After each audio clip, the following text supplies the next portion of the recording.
Ganun ko siya nakikita as life. May tanong ako last sa'yo.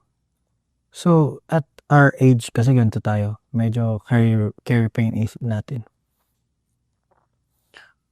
Pero, siguro in the future, let's say mga 40 or 30, I don't know if magpapamilya ka. Pero, sa tingin mo, ba,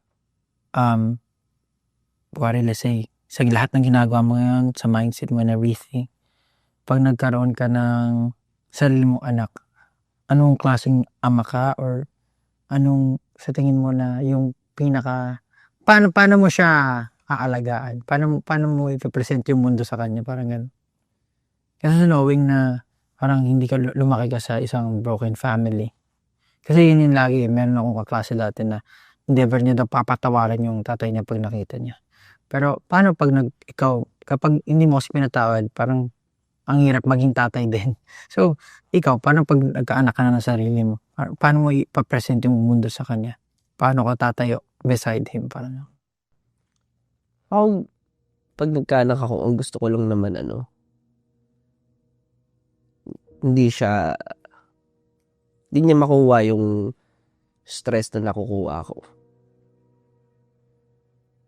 Yung para bang na talaga no? Hindi kasi talaga, pangarap ko yun yung parang magka-normal na family. So kaya rin siguro ako nag-work hard. Kasi ever since,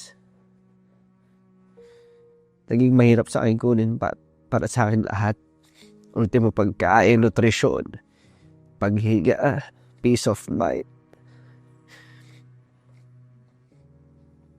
Para sa future na magiging anak ko,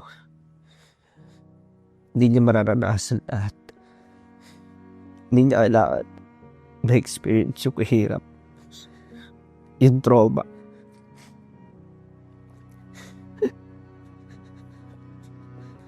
Yung pamamanipulate. Akala ng mga tao, porket lalaki ka, hindi ka na mamanipulate. Hindi ka na abuso.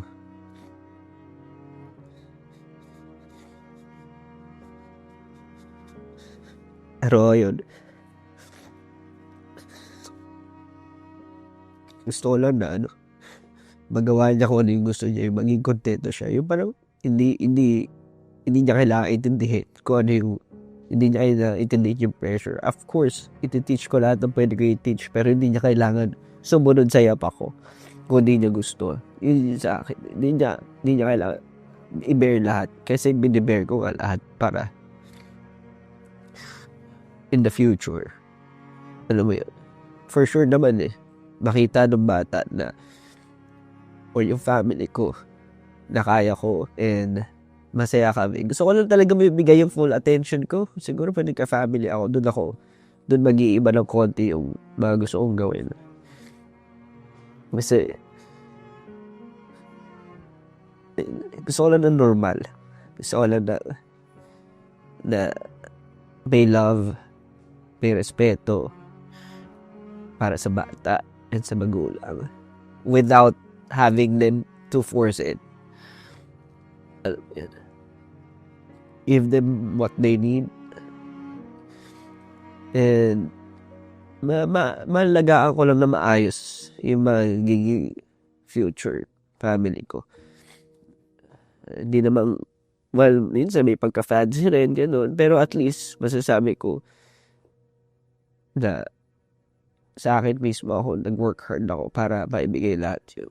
Ayun, ayoko lang maipasa yung lahat. Hindi niya na kailangan malaman lahat, every bit of pinagdaan ko. Hindi niya kailangan matrauma agad, hindi niya kailangan i-bear lahat. Basta, lumaking masaya. Lumaking, siguro, masasabi ko, malayo sa kung ano yung personality ko at kinalakihan ko. Ayun, kasi sa akin, pag nakikita ko yung sarili ko, sa totoo lang na may mga times na naiirita pa ako sa sarili ko. Kasi, sabi ko nga, I didn't choose to be like this. Pero, wala yung buhay, ito yung pinili para sa akin Pero ngayon, tinatry ko talagang mag-work hard para baguhin ko ano pa yung mga negative traits ko.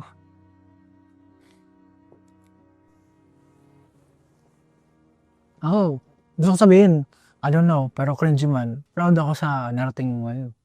Parang, I mean, it's not a very easy road. Pero regardless man kung ano yung nafe-feel mo, kung may mga negative ka man nagagawa, kahit ako, I'd be honest, may mga bagay na naiinis ako na mga ginagawa mo. For sure, ikaw rin, may mga bagay na naiinis na. Pero, knowing your story, knowing na ilang taon tayo magkakasama, so sabihin na proud ako sa mga naging decisions mo and proud ako na tumatayo ka sa sarili mo pa. Regardless kung gaano kabigat yung nararamdaman mo ngayon. Yun lang. Pero uulitin ko, mag-relax ka lang. Kasi Monday will run out of time.